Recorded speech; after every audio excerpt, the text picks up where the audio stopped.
Printemps 2025. Washington durcit le ton. De nouveaux droits de douane tombent sur plusieurs pays. Et en première ligne, l'Afrique du Nord. Mais alors que l'Algérie, la Tunisie et la Libye essuient le choc, un pays tire son épingle du jeu, le Maroc. 30% sur les produits algériens, 28% sur ceux de Tunisie, 31% sur la Libye. Le Maroc, à peine 10%. Une anomalie, ou plutôt un privilège. Pour comprendre, il faut remonter près de 20 ans en arrière. En 2006, le Maroc signe le tout premier accord de libre-échange bilatéral avec les États-Unis sur le continent africain. Un traité commercial qui deviendra, au fil des années, un socle stratégique. En 2020, Washington reconnaît la souveraineté marocaine sur le Sahara. Un tournant, puis vient le titre de principal allié non membre de l'OTAN. En 5 ans, les échanges explosent. 7,2 milliards de dollars en 2024, dont 1,9 milliard d'exportations marocaines vers les États-Unis. Dans un contexte de guerre tarifaire, ce flux stable fait figure d'exception. Pendant que ses voisins se débattent, le Maroc attire.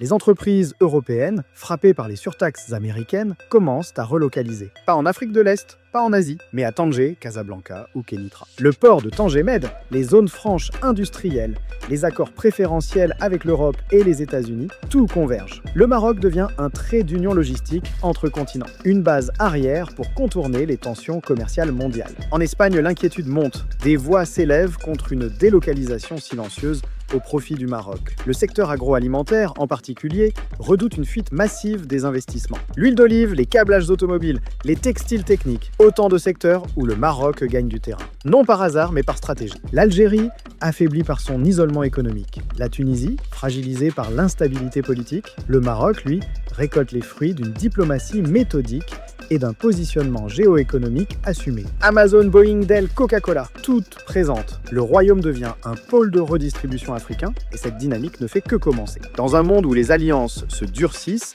et les marchés se reconfigurent, le Maroc avance à contre-courant. Discret, mais stratégique. Cerné par la tempête tarifaire, mais debout. Mieux, en train de redessiner la carte économique du Maghreb. Cette fois encore, le royaume n'a pas simplement évité la crise, il en a fait un levier de puissance.